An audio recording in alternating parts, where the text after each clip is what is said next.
right now they're having meetings about what's going to happen. And that includes Sheldon Keefe. Mm-hmm. And, one of the things that I think CJ talked about, and I agree with him on the CJ show, which was just ballistic yesterday. It was so good. Really good. Julian, they started so hot with Julian getting suspended in ball hockey. Yeah, it's so great. I can't believe that happened. Of all people. The thing is, viable candidates for Sheldon Keefe. So you get upset because the Leafs keep things the same. Mm-hmm. You do have to look at who could replace this person. Anybody. And with Sheldon Keefe, okay, so your options were Travis Green, who just signed, Gerard Gallant, Dean Evison, and Craig Berube. There is a thing that happens in the NHL, and it's head coaches get fired. Yep. Because just NHL players don't like having one head coach for too long. And Sheldon Keefe is the 4th or 5th most tenured head coach in the National Hockey League, which is egregious because of the lack of success that he's seen. A change for the sake of change often is very successful when it comes to head coaches. Isn't that funny? Yeah. It's just how it works. It has always worked like that for decades now. Change for the sake of change works, and they should have gone in that direction a long time ago. Paul Maurice has a golden reputation right now.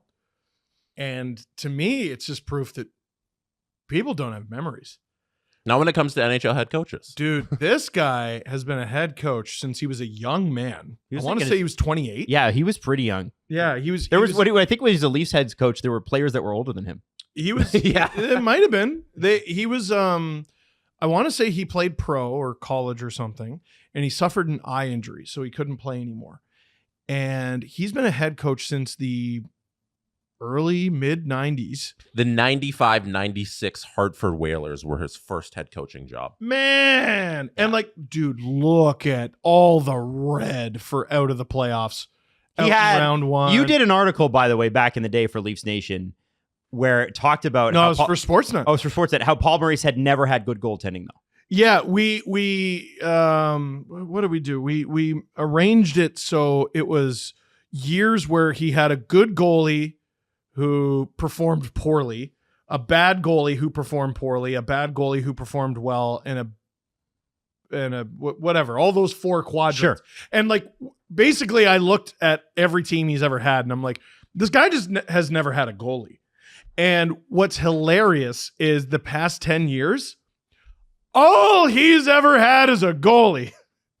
This dude went from Connor Hellebuck to the resurrection of Sergei Bobrovsky. And he's even had some pretty good backups along the way. I guess we'll leave Pavel Electricity out of it.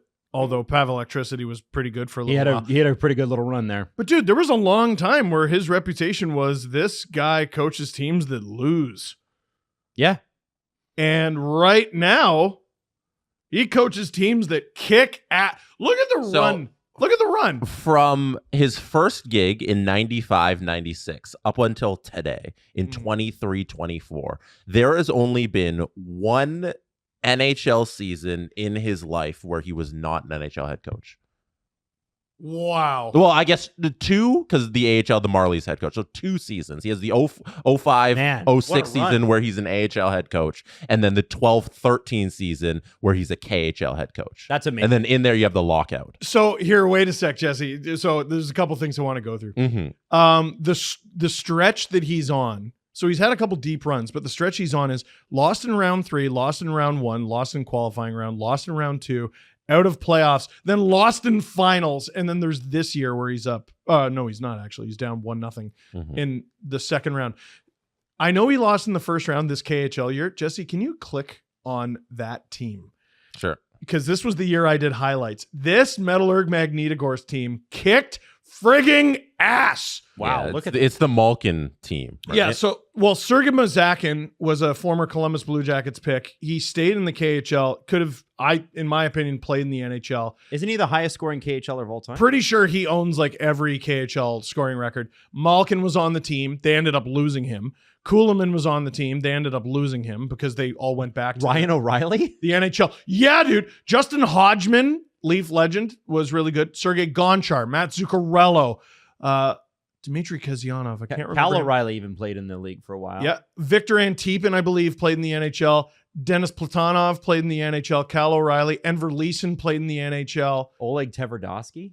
Dude, Out. that Wow, what a team ruled. And I think a big part of why they lost in the first round is everyone left. Yeah, because the NHL season kicked back Like- into gear. Yeah, so look at all the lines under playoff stats. Those are dudes who didn't play because they went back to the NHL. Mhm. Imagine losing an NHL lineup 10 years ago, losing Malkin, Kuhlman, Gonchar, Ryan O'Reilly. Dude, they were great. Yeah. That was such a good team. The point was Paul Maurice has been in coaching forever, and that he has a very short-term memory when it comes to success, I think was the point being made Well, in people Sheldon Keefe. just- People have a very short-term memory when they think about Paul Maurice because Yes. he's always getting jobs and does not have a long history, as you can see, of being a very coach that can go on deep runs. You know, he's been in the finals twice in how many years is that? 26 years? You know, so, and he keeps getting hired because change for the sake of change is successful in the NHL. Well, and like you can ride a Stanley Cup for a while too, but like Randy Carlyle went from this is one of the best coaches in the NHL after winning the Stanley Cup. And within a few years, it's like no team should try to get this person. I would argue John Tortorella is in some ways still riding his one Stanley Cup. Yeah, but even it's funny. Every time you lose faith in John Tortorella, he comes up with a couple really good seasons. Mm-hmm. I And then you got to get rid of him because he overstays his welcome. I think John Tortorella. But he has a Stanley Cup, so there's a pedigree there. I think John Tortorella, and this is extremely disrespectful, but here it is. John Tortorella is one of the NHL coaches of all time. Dude, go look at his resume. Mm-hmm. Like, yeah, after that cup, I don't think he's ever been back to the final, has he? No. He's won a bunch of playoff series. I think he's had at least one or two conference final appearances. Yeah, Well, so like- you're making my point. No, I'm agreeing. with you. Yeah. like he's Yeah, he won the 03-04 Stanley Cup with Tampa. mhm. And then since then, we got a bunch of out of the playoffs on his Hockey DB coaching record, a bunch of losses in round one, and one trip to a conference finals. Okay, now go to John Cooper. Go to John Cooper. Like, I think, holy Look at shit, that picture oh of my Torrance. God. Look at that No. mustache. Oh, leave Okay, that click on mustache. that photo. Click on that photo. I can zoom. That is the, Oh. whoa. Yeah. That is the most Bostonian man. You know how many people he's told to fuck off? Mm. Oh, look at that. Look at that. You know what? I changed my mind. He's incredible. No, Do you wanna- no, yeah. Let's go on to John you Cooper. wanna Like, do John Cooper? so many coaches are looked at as like the best thing ever. And I feel like only a handful of them actually are. I know Jesse's looking for it right now. Like, how There we many go. truly great coaches are in the NHL right now? And also, we've never even seen John Cooper not on the Lightning. So who knows? Maybe he stinks. I don't think so, because look at the NAHL back-to-back championships, goes to the USHL, wins a championship, goes to the AHL, wins a championship, goes to the NHL, 4 finals appearances and 2 championships. This guy kicks ass. Yeah. This guy, so Yeah. I feel like he's kind of disrespected in the whole coaching conversation, but we're getting miles away from the original point, Which is which is Which they're trying there to are- I'm trying to bring us back to. who is the ultimate replacement. Now, I've seen the Berube reports, and whenever there's a Leafs anything open, what people will do, and this is a good thing if you're trying to up your package, your compensation package, that is you put your name in there and go, oh, the Leafs might be considering. Because that forces other teams to go, well, shit, I better get them. and the Sens might be considering. Yeah, well, I mean, okay, so the Berube thing came down to money, according to Frege. Which Sens fans took great. I don't know that Travis Green is that bad. Like, Sens fans acted like he's like worse than DJ Smith. I'm like, you guys just watched 5 years of DJ Smith. Like, are you kidding? I don't and then think Jacques Sens- Martin, who was terrible. I don't think Sens fans were as mad about Travis Green. I don't think they were over the moon about it, but I don't think they were as mad about Travis Green as they were about hearing that it came down to money again. Mhm. Like, that is, if I'm Michael Andlauer, I do whatever I can to nip that in the bud. Because the whole reason for optimism with you is A, you weren't the last guy, and B, you're actually going to spend on this team. Yeah, and the but- follow-up to that was that it wasn't entirely about money. It was Berube. They felt in some of the interviews with him that the Ottawa Senators' job wasn't his number one job. Which and they is- didn't want somebody who was like, oh, yeah, I'll just take this job if it's there. Which So is they why you moved got to on nip from it. that in the bud, because Yeah. that is not the message that's out there. Right, well, the message is whatever the fans want to, like, all the fans who want to dump on Sens and what the rumor is salacious that's out there, they're going to run with the money one. But if you listen to some more stuff and you do the research, and fans aren't obligated to do that. Well, That's what where we talked started about. the show. That's the whole point. That's the money quote. That's the money quote. You know, you see the headline, they couldn't afford him, and you run with that. But that's not the whole story. Also, I want to throw this at you. Michael Andlauer said in his opening press conference, if we go back to it, he said, yes, I'm going to spend money, but this business has to operate as a business. Meaning, like, I'm not the Winnipeg Jets. I'm not going to set $30 million or $25 million on fire every year. Why? It's going great. Well, I mean, I think I think that what he's saying is there's a budget for things, and the budget is what the budget is. And I bet to get Travis Green to come down a little bit in price on the AAV, I bet they gave him the 4th year. 4 years for a head coach right off the bat.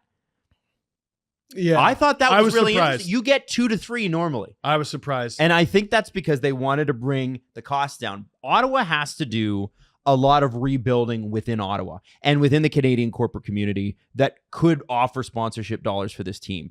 I think you need to understand on the business side of things that the Melnyk era burnt a lot of bridges. There was a ton of instability. There were executives that were here and gone regularly. There was one from Maple Leaf Sports and Entertainment who went in and Tom Anselmi. Tom Anselmi. He was there for like a year and then boom, gone. And it's and then it's all, Pierre Maguire's in there one day, and then there's it's just Out of nowhere. There's so much stuff that happened with the Senators that they're probably on a trajectory. They have to be looking at this in a 3 to 5 year thing on the money side of we can't maximize profits. Clients aren't just going to come back because they got a new owner. Oh, no. You have to woo them back. Mm-hmm. You have to prove to them that you're legit because a new owner in itself, even though they're not the Eugene Melnyk owner, they are unstable inherently because you don't know this person. They're an unknown quantity. And yes, this guy owned 10% of the Canadians. I know, but was he the key principal owner? No. So he needs to prove himself within that community and put together it's way different. Put together an organization that is stable, that is well run, that services clients properly, that treats fans well, that has a good brand within the community. And unfortunately, spending wildly on a head coach just may not be in the budget. And I don't know what wildly for the Senators is. 4 years for Travis Green, to me, says that he wanted X amount of dollars. I want $20 million.